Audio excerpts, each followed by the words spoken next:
Today's Stripe Show podcast is brought to you by About Golf Simulators.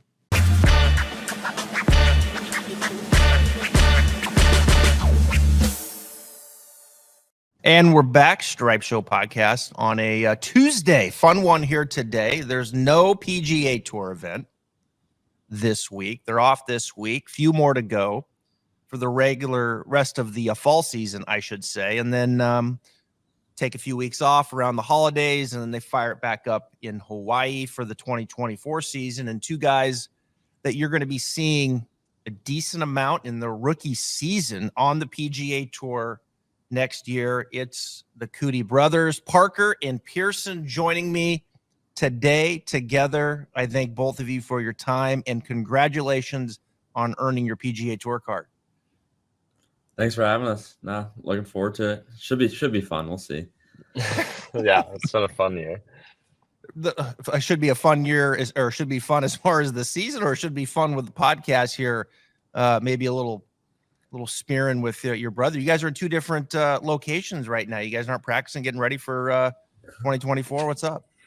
It's a little rainy. Yeah, raining, windy in Dallas right now, and so it's a good day for me to get wedding venue shopping, knock off some things on the list. And yeah, I think Parker's just kind of relaxing.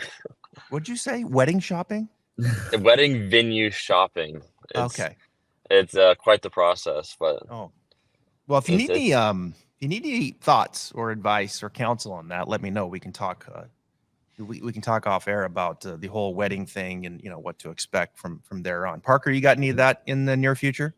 Most likely, yeah. I have a pretty long time girlfriend at this point, and okay, my girlfriend and his fiance have become pretty good friends. So okay, yeah, it'll be soon. As my girlfriend and I's dog is just staring right at me right now. So okay, we'll be there. So they get it, right? Like so they already know what they're signing up for, right? Because like they know the quality of golfers that you both are. They know that you're going to be a professional golfer for a long time.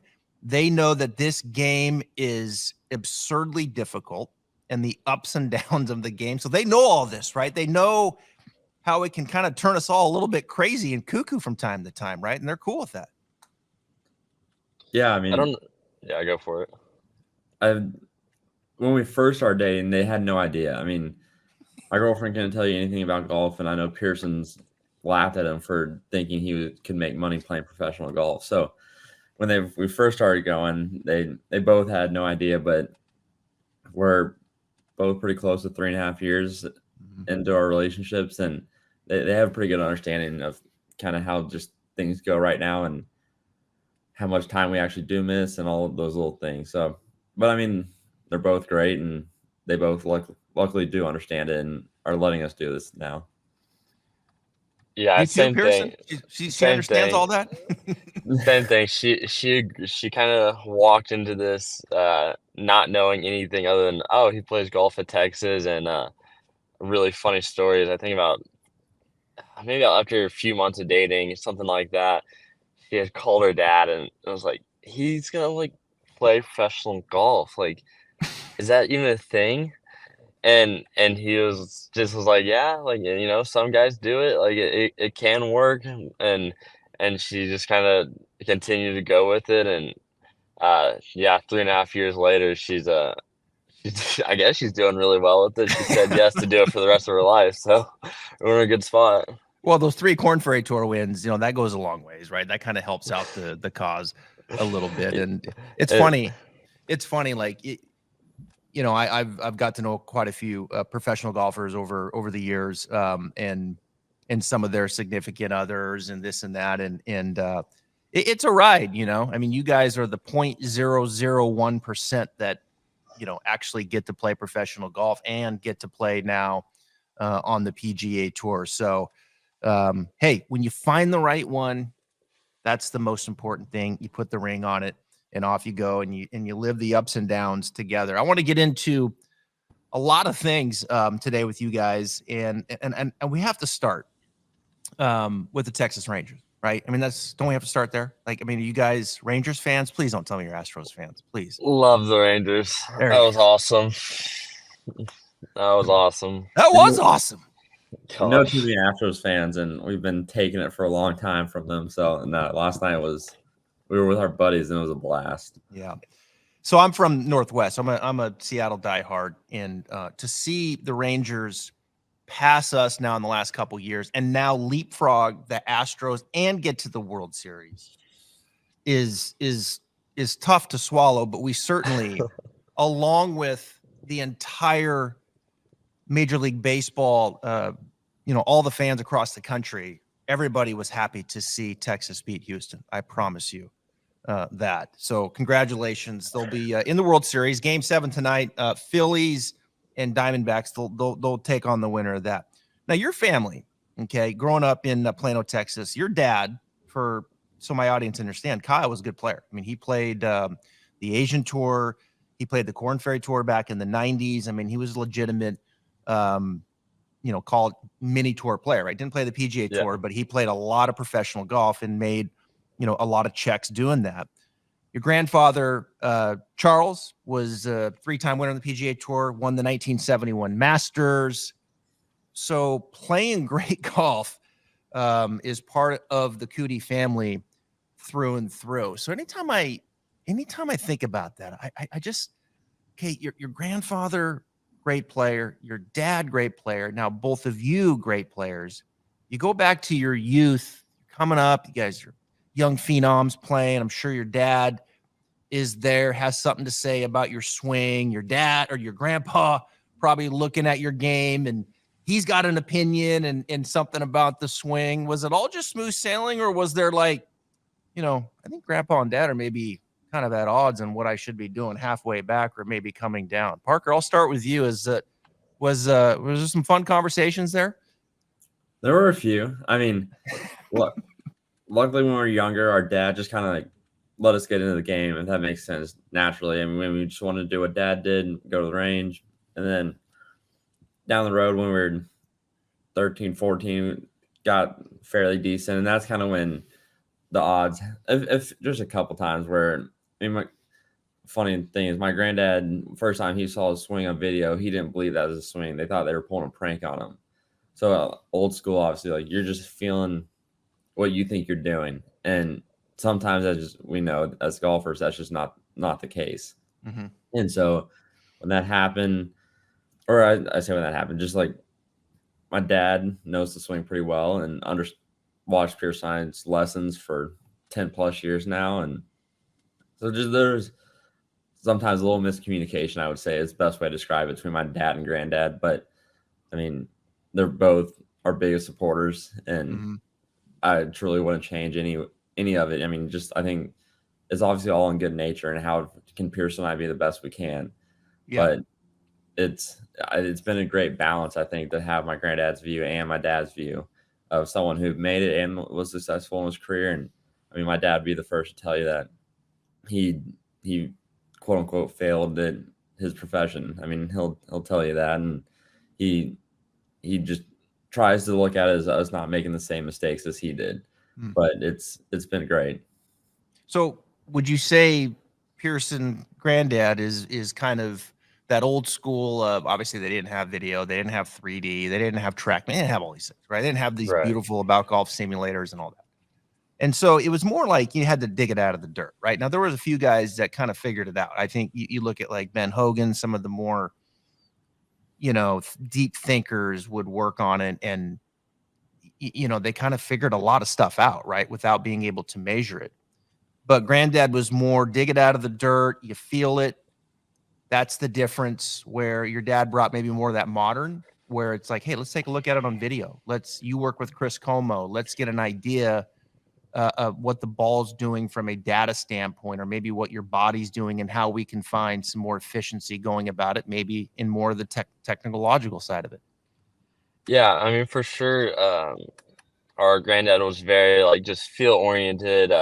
If you want to hit a cut, think cut. If you want to hit a draw, think draw. If you want to hit it low, feel like you're going to hit it under a bench. Hit it high, hit it over the bench. So those are kind of just his go-to thoughts, feels, and nothing related to like, club face, swing path, attack Mhm. angle. None of that mattered. It's just think it, do it. And then, but there's also like, like a lot of guys that are natural faders of the golf ball. They'll line up right and hit a little pull draw if they want to draw it, to close the face down, or vice versa. So now guys kind of just, and that's where I feel like our dad might have like leaned us towards of like, okay, you don't have to manipulate things as much as you might think. Uh, you can kind of just tweak things based on setup and make the ball do other things. So that blend of just like, okay, you have a guy that would control his ball flight completely by thought process and hands and feel and everything like that. To our dad, it's like, okay, well, how can we increase? How can we kind of do these things in a simpler way? Just because you have technology, you have TrackMan to see all that stuff. But yeah, truly the crazy part about it is our granddad's swing is very aesthetically great, and it's very modern, and he thinks he wanted to have a high hands and everything through the ball, and he's one of the guys that's very low and around the corner kind of feel and a tight draw. And Spencer Levine, it's hilarious. So he's out on the Corn Ferry won this year on the Corn Ferry, and his dad played on the PGA Tour and watched our granddad play. And when Spencer was growing up, his dad would make Spencer go to the range whenever my granddad was warming up to make him watch him hit balls. So Spencer Levine told Parker and I that he's mimicked his entire swing the last 20 years based on our granddad's swing of growing up watching him hit balls. And so, again, our granddad just had a very good aesthetic swing, but like in his mind, he thought he did everything with feel and high hands or low hands to hit the golf shot. But reality, that wasn't the case. But he could have no idea. He had no idea with no camera or anything like that. No. So yeah, we've grown up in an incredibly fortunate world of our granddad with his thoughts, and then our dad and good people around us coaching wise to kind of help us influence, I guess, both sides of technical and feel. Yeah, it's interesting, right? It is a balance. I was just exchanging texts with a really top teacher who's very big in the 3D world, launch monitor, as I am. I like it too, and I take it in. You have to learn from it, and obviously stay abreast with it. But it's always interesting. There was a picture of Tiger Woods and Butch Harmon, and I made mention that I said, you think about it, Tiger, let's say, is the greatest player of all time, right? And if he's not, it's Jack Nicklaus. Well, both those guys didn't use 3D and really launch monitors a whole lot for at least most of Tiger's career. Now he does some, I think, at this point. And Butch Harmon is the greatest coach of all time, and he doesn't use it either, right? So it's, like, you don't discount the value of all of this information that's available and to use it. But at the end of the day, hitting the shots, obviously, and the feel and the self-discovery and the ownership becomes the most important part of it. And it is a blend. Sometimes you might feel you need a little more tech. Sometimes you might need to feel like you just need to be an athlete and play. And it's just this never-ending cycle. Yeah. It feels like it from time to time. So it's always an interesting conversation. Parker, you mentioned your dad alluded to some of the mistakes that he made as a professional. I mean, can you elaborate on that? Was there one or two things that really stuck with you that, hey, this is where I, in hindsight, maybe failed? I mean, there's not a ton. I don't think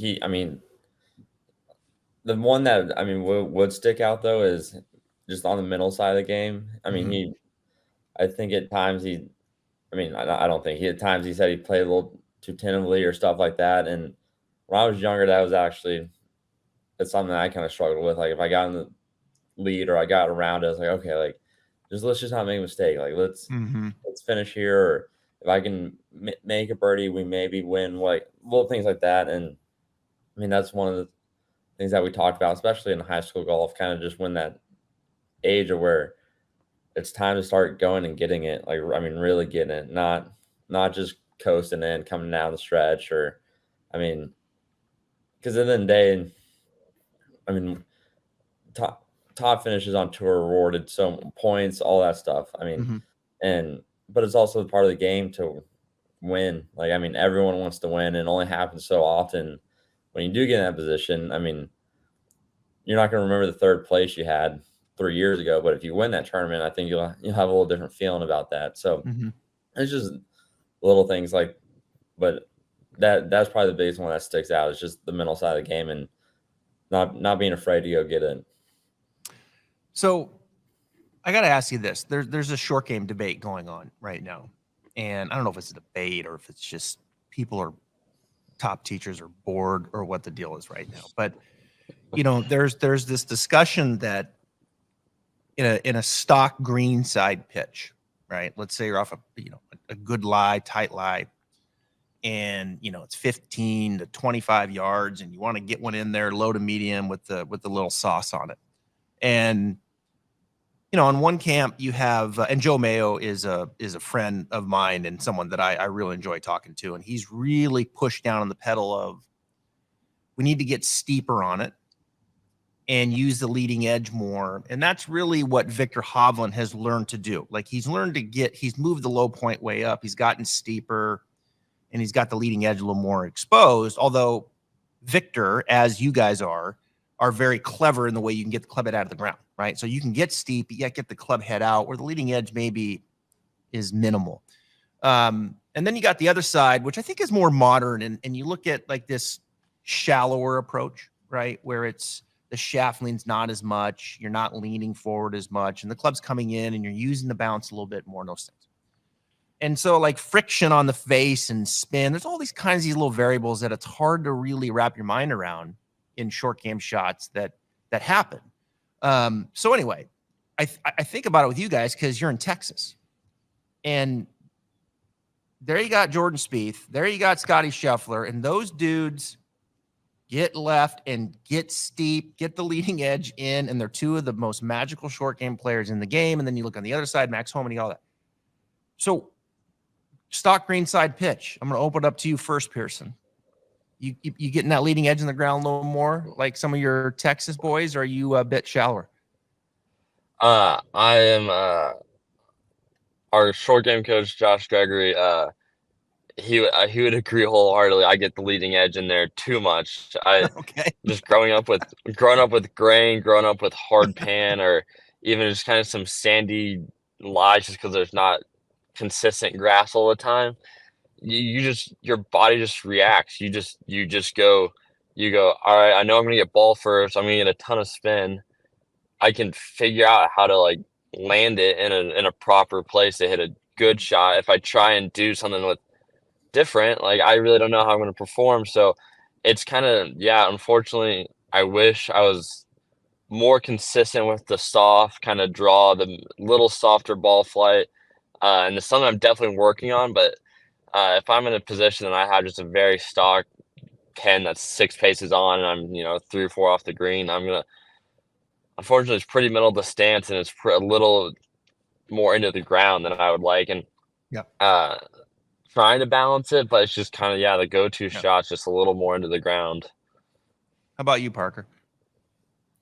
Yeah, I guess when Pierceson puts it that way, when I'm thinking about if I had pins 3 or 4 on and I'm just off the green, and I'm right in between. I mean, Josh Gregory teaches like wide to wide and real shallow, but gosh, now thinking if I'm into the grain, if I'm definitely into the grain, I'm taking some dirt. I mean, it's I think it's too hard to really pick it, especially if it gets really tight and into the grain. I mean, unless you get a perfect lie, it's really hard to consistently perfectly brush it. But I love the way it feels. Like I would love to be able to do that more often. Yeah. But I guess in hindsight, it's just what we've grown up on, I think, is more the product of that. Gregory's going to watch this, right? Like he's like, what the? Yeah, unfortunately, we're going to be on hard pan hitting open face. Something's like, you're going to get it right. He did text me. He did text me some questions. So, and one of them was, what do you guys think when you watch him hit greenside pitch shots? He claims he's pretty damn good at that shot. He would be. Go ahead. It truly is unbelievable how good he is himself around the greens. Like there is a lot of coaches that will be like, I want you to feel this, and they'll set up to the ball and they'll show you what they want the club to do or they want the face to do. But Josh will just he'll take any one of his players' wedge. He'll take it, he'll put a ball down and be like, all right, do this, and the ball is absolutely like he'll rip the cover off the ball on a 10-yard shot, and you're just like, dude, and he's taking it like shoulder high for a 10-yard shot and just dumping it with like no turf interaction, and you're like, that's the dream. Like if I can do that, I would too. And so, yeah, I know he's trying to get us a little dig there, but he truly is like. It's hard to say what Josh teaches also because you learn so much literally just watching him do kind of what he does. Like I have so many. The funniest part is being on the Corn Ferry in college, or whatever. Like I would text him like, "Hey, like I just do better when I see it. Like send me a player, like some of the players, like Taylor Moore, great standard chipping action, something like that." And I'll be like, "Hey, show me what Taylor's doing, or show me what Patrick Reed's doing." And instead of doing that, he'll prop up a video of himself and send that. And it's just, but he's a great coach and he's taught us well. But yeah, he he's disgusting with the wedge. You agree with all that, Parker? Yeah, unfortunately, I couldn't say any better. He's trying to dig us, but it's one of those things I gotta give credit where it's due. He's gonna be rewinding this and playing it for us next time we see him.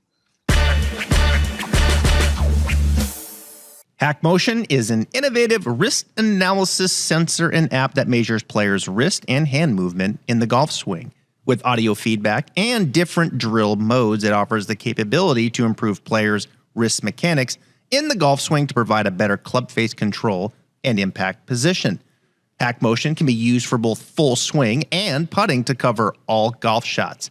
HackMotion is used by some of the top golf coaches today around the world. Visit hackmotion.com. All right, so let's go. I got some other questions here. Go a little fast, rapid fire here on some of these answers. Pierceson, you said you work with Chris Como. He kind of alluded to something around like beer versus bone broth. Like, what's that all about? Well, Chris is a health savant. The guy doesn't even know what a foreign substance is in his body. So, ever since we went to college, we worked with Chris from the time we were about 11 till about 2021, and then for about 2 years, we both worked with Troy Den. In the last 6 months, I've been with Chris again. But the point is that ever since we went to college, when we were about 18 or so, we'd come back, see him and stuff, and he was always ask us, "How's the bone broth? How's instead of partying or having a good time in college, like, oh, how's the bone broth, boys? Are y'all staying healthy?" and stuff like that, because he swears it's incredible for you. Bone broth. That's what he says, right? Oh yeah, he'll just drink bone broth out of a carton. Does that guy think about anything other than golf? Although I saw him snowboarding. He texted me. I saw a picture of him snowboarding. Well, no, but that's tied to golf because he's teaching Sean White for his golf pass stuff. So everything he does is tied to golf, but he gets to do some really cool things outside of it. Yeah. So Parker, who's longer off the tee, you or Pierceson? I would say I am. Don't lie to him. Don't lie. Yeah, exactly. Pierceson told our agent not too long ago I was longer off the tee. So, and he went through a spurt. I'll right now definitely. So it's back. It's like back and forth. It's not. It does. Yeah. It's close. Yes, I mean, because this summer I was really hitting it far, and then I've slowed down a little bit, and then Pierceson's picked up his speed. I mean, it's just those 2 or 3 miles an hour that just literally switch around. Yeah, we say like one's longer than the other, but it's literally like 3 to 5 yards of carry max. But when you play every practice round together and you see the ball speed and everything like that every time, it's like, oh, I got you there, or no, I got you here. So it's who's longer is a really debate of 5 yards between us. So it's like when Pierceson, you catch one, it's probably like 8 or 9 past him, and you're kind of walking past. Do you have a go-to? It's like, hey, what's up? Like, go ahead. Why don't you go ahead and go first on this hole? Yeah, I'll ask him if he likes Walmarts because I can build one between our balls. Just got a few good ones. You guys, were you guys competitive with each other growing up, or was it always just like more like friendship? Hey, let's go play golf and have fun. I think it's been both. I mean, it is both. I mean, luckily we do have a good relationship. At least I think. Who knows? He could say something different right now, but it has been very competitive for our entire lives. I mean, from all sports and just every little thing we could do, we've been competing, and I think it has made us better. I mean, I wouldn't change anything about it, but definitely a lot of competition going on literally anything you can think about. Let me ask you this, Pierceson, PGA Tour next year. Give me one or two, maybe three guys you're most excited to play with. Like I want to play with that guy. I want to see what's up with how his game is and stack it up. Shoot, I mean, I love Scotty. Like, obviously, You've like, played with Scotty, right? You've played with him. yeah. I mean, we've kind of like hit balls and stuff, but truthfully, like, have not just the 4-year age gap. Like, kind of just been on different, wavelengths. He was ahead of us in junior golf, and when we got to college, he was Corn Ferry and starting his career. So it's a timeline of it's been a little off, but I mean, yeah, like Scotty and Roy are kind of the two guys I've always grown up loving. Roy, just the way he plays and kind of just his golf game. So Roy and then Scotty, kind of in a tournament situation, would be really cool because that probably means I'm somewhere near the lead if I'm playing with him. What about you, Parker? Is there any guys when you think back when you were younger and growing up that, oh wow, I'm going to play with them next year? Anybody come to mind? I mean, the only one, like the ones Pierceson just said, obviously too, and then I would love to play with Tommy Fleetwood. I mean, I love his swing, and everyone talks about his ball striking. I mean, I would just like to see it in person or see it under the gun. I mean, you can walk him down that range on any Corn Ferry PGA Tour event, and it looks pretty nice. But under the gun is when it really obviously sticks out. I would love to see that. It's interesting with Fleetwood. Like he's always been a great ball striker. I think his short game has improved the last few years. He had a great season. He just can't quite get it done on Sunday, right? In getting he hasn't won yet, of course, on the PGA Tour. So he's right there, and the guy's just a gem of a dude. Would be fun to play with. Have you guys played with Spieth? Either one of you? Yeah. Yeah, we've both been out with Spieth, which is. Is it the same like in a casual round where he's just constantly, oh my God, talking to the ball in the air? Michael, what's up? He's just constantly like rambling and this and that. Is the same in a practice round as it is we see in a PGA Tour round? Yes, with a lot more trash talk. It's exactly the same, and you get the exact same chip in from the garbage can off the green. Like, it's all the same stuff. I mean, which is good because you get to see like, hey, this is kind of what I need to do to be at that level. But it's also annoying when you're playing him in game. So it's all fun though, and great to play with him. It's absurd how many times he chips in. I mean, chips in, and if he's chipping off the green, like it scares the hole. It doesn't matter if he's chipping from the fescue or short-sided downslope bunker. Like it's gonna look good and it's gonna be right, and he's not gonna think anything of it, and everyone's just standing there like, what the hell did I just watch? Yeah. And then you move on to the next hole and he does it again. So Doug Gim played at Texas, right? So many great Texas players over the year. Brandel Chambly played at Texas. I know I saw a tweet from Brandel. I think it was yesterday or 2 days ago. Anyway, it was within the last 36 hours. And it was a nice long text about basically his appreciation to his fellow Texas players and how they passed up a lot of money to go to LIV. Probably the most amount, I'm going to go ahead and assume, was Jordan Spieth and Scotty Scheffler. But there were others. I had Ludwig Aberg on the podcast right before he turned professional. And he just got back from a college event, and I could see him. He was the number one player, amateur in the world, and had a really good conversation with him in his dorm room. And I asked him, I said, hey, did LIV contact you? And he says, yeah. And he says, yeah, they offered me a lot of money. And I said, no. And I was like, wow, that's that's pretty amazing, really, to be a young guy like that, because his goal was to play the PGA Tour. Big goal to maybe be a part of the Ryder Cup and all that. So we went into that. LIV, you guys were in that text that Brandel talked about, and he was very complimentary to both of you. It sounds like LIV approached you guys and wanted you to be a part of their circuit. Is that the case? Yeah, it was. It was very similar to Ludwig's situation. It was my kind of winter of my senior year of college, I guess early spring.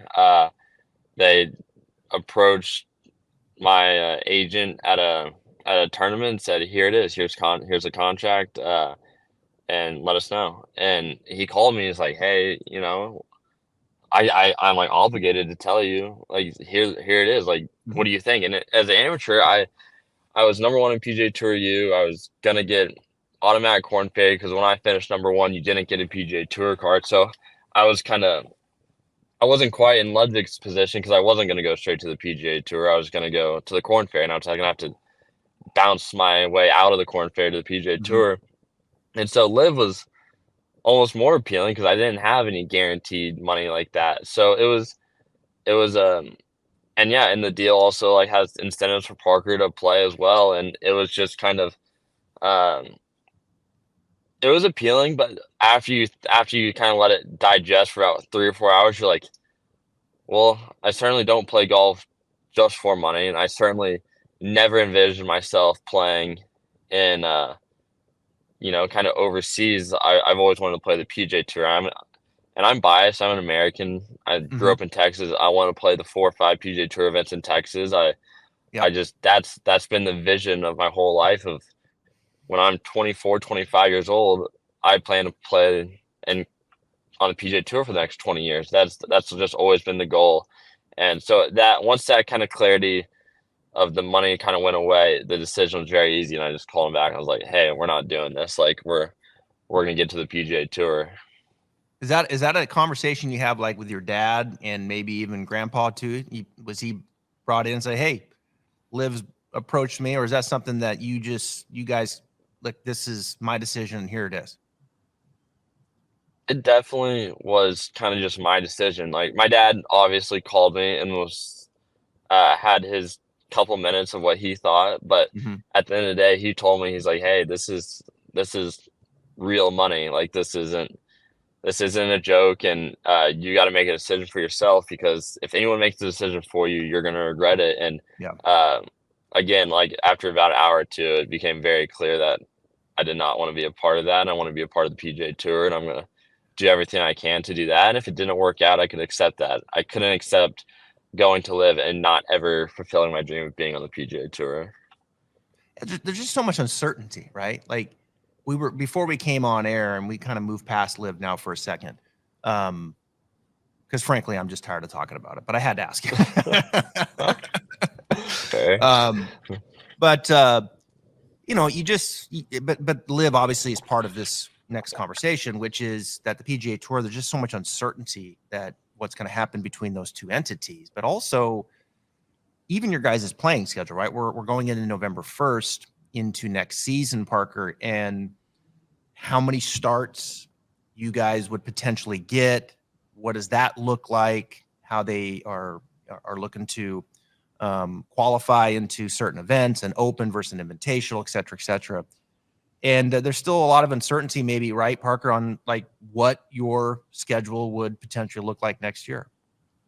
Yeah, no, I mean, there's a lot of uncertainty. I mean, Pierceson finished 5th or 6th on the points, and so the category we play out of is behind the 125. So, I mean, you're looking at really, give or take, 126 to 160, because we have the 10 guys from Europe that will be put in front of the Corn Ferry status, and then the Corn Ferry graduates. And no one knows. Like in the past, our agents kind of been able to tell what number on your priority. Okay, these events, like, you can book them. You know you're 100% getting in that. But Sony this year is rookie orientation Sony, and right now, no one can tell me if I'm going to be in Sony or not. I mean, Pierceson will be just on his number, but I finished 25th on the points. plus the 10 Europeans in front. So I'm 35th on the priority. And with everyone trying to make a push to get into those early elevated events, because if you play well early, you can really set up your season. Just no one really knows. And but at the end of the day, like, good golf is good golf, and that takes care of a lot of things. Just need to, when I get the opportunity to make the most of it, and hopefully I'm teeing up in Sony. Yeah. What does success look like? Let's say for next season. Have you guys thought about your goal setting for next season as a rookie? Success, Parker, I'll start with you. Next season looks like what? I mean, first and foremost, retain full status, or gain full status, actually. Gain full status, Still yep. Actually conditional currently, but that'd be first, and then go from there. Be in contention and go into winning and playing East Lake. I mean, that would be the goals for having your PGA Tour card, and I think any PGA Tour player would tell you that, and I see no reason why I can't do that, and we'll be working this offseason to get in position to do so. How about you, Pierceson? Success looks like what next year?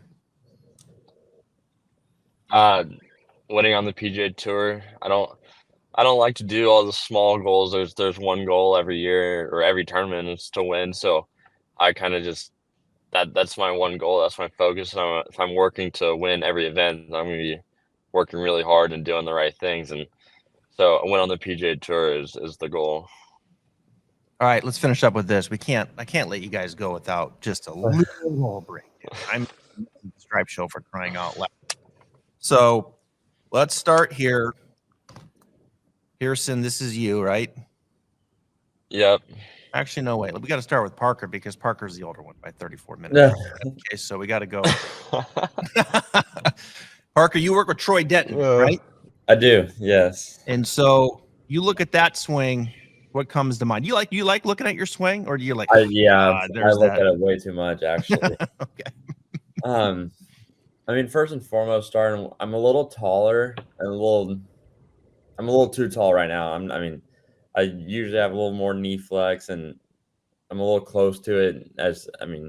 Anyone could probably tell you, it just looks a little cramped to me. But positions are nice. I always check at my takeaway just because I'll get inside and shut. Right there. Yeah, and so for me, that's a good position as long as it's just outside my hands.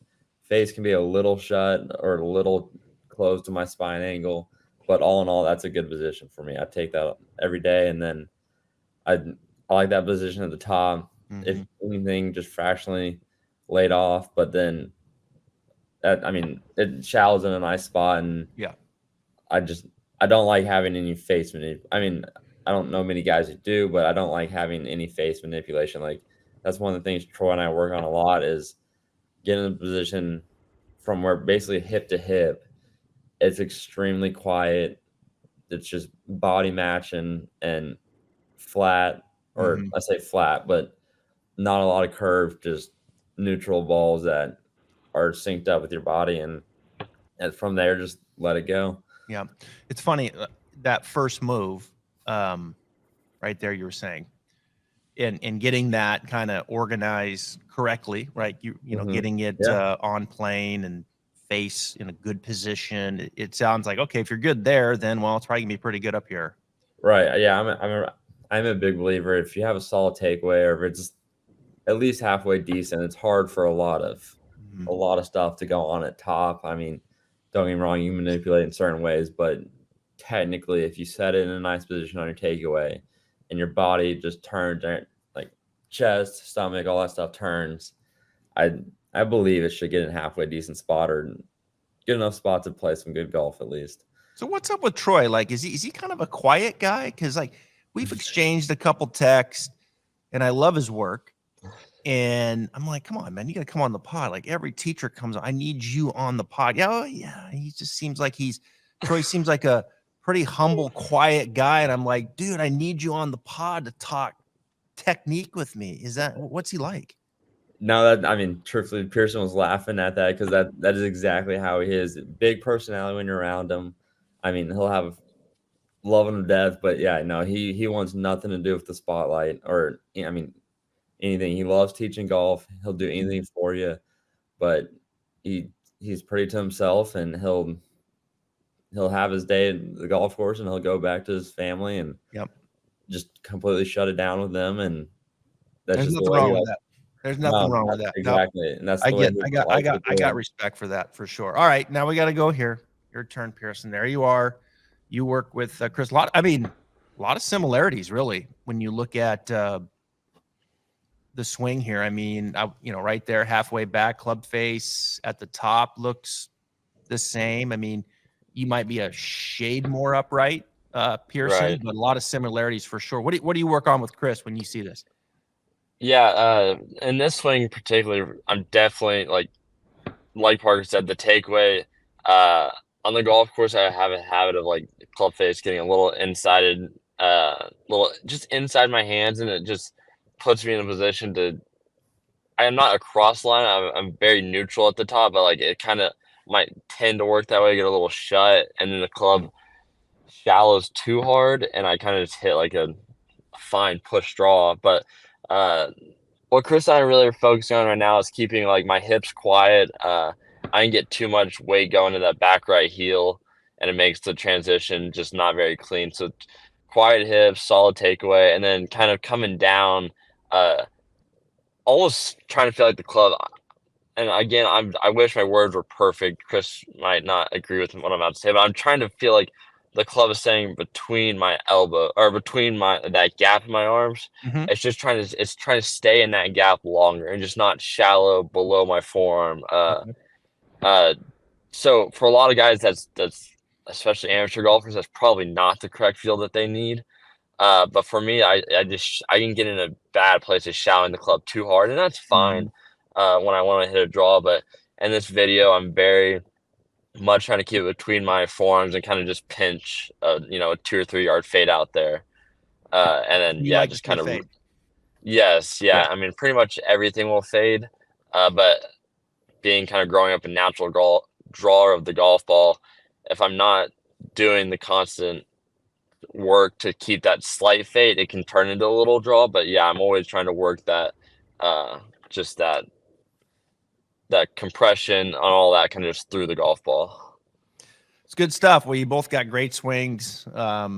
You've got a great team with, excuse me, Josh Gregory, Chris Como, Troy Denton. Those are 3 of the best. Your dad and grandpa obviously did a great job, and your mom and the whole bit. So I'm a big fan and following your careers, and wish you guys the best of luck next year on the PGA Tour. Appreciate your time for coming on. Thanks for having us. Enjoyed it. Good luck Yeah, with a lot of those. fun. Really Good luck appreciate with those ladies too.